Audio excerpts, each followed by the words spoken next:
حضرت ابوبکر صدیق رضی اللہ تعالیٰ عنہ ارشاد فرماتے ہیں میں حضور کے ساتھ تھا، ایک میدان سے ہم گزر رہے تھے تو ساتھ ہی ایک باغ تھا، وہاں بڑا رش تھا، لوگ بڑے اکٹھے تھے، بہت سارے لوگ جمع تھے۔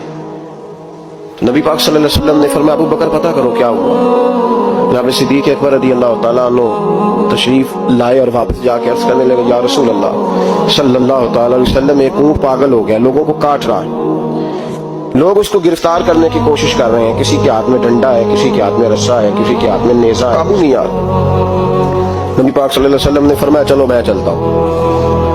حضرت صدیق اکبر عرض کرنے لگے یا رسول اللہ صلی اللہ علیہ وسلم وہ پاگل ہو گیا، وہ کاٹتا پھر رہا ہے، آپ مہربانی کریں، وہ تکلیف دے گا۔ فرمایا ابوبکر مجھے جانے دو۔ جناب صدیق اکبر فرماتے ہیں نبی پاک صلی اللہ علیہ وسلم تشریف لائے اور حضور جیسے ہی کھڑے ہوئے نا اونٹ حضور کی طرف بھاگا، نبی پاک کی طرف لپکا، وہ میں بھی ڈرنے لگا، جتنے لوگ تھے پریشان ہونے لگے، دوڑا آیا اونٹ، ہم سب پریشان تھے لیکن محبوب کے چہرے پر بڑا ہی اطمینان تھا۔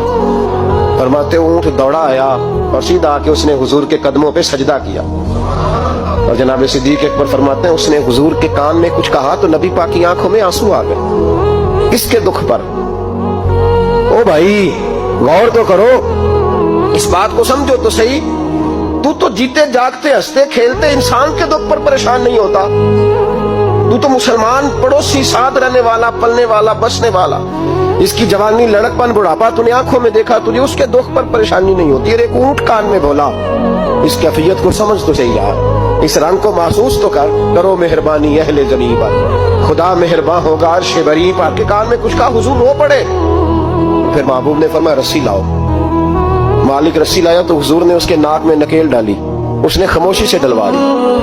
حضور نے اس کے ہاتھ میں دیا اور فرمایا تو کہتا ہے پاگل ہو گیا، وہ شکایت کر رہا ہے کہ حضور گرمی میں تپ جاتا ہوں پر پانی کا گھونٹ نہیں دیتا۔ یا رسول اللہ صلی اللہ علیہ وسلم یہ میری طاقت سے زیادہ مجھ پر بوجھ رکھتا ہے، محبوبہ میں تیرے سوا کس کو دکھ بتاؤں، کام زیادہ لیتا ہے چارہ کم ڈالتا ہے۔ وہ بھائی میرے محبوب پاک سید عالم صلی اللہ علیہ وسلم نے ہمیں جو مزاج عطا فرمایا وہ تو اس طرح کا ہے کہ جانور کو بھی دکھ ہو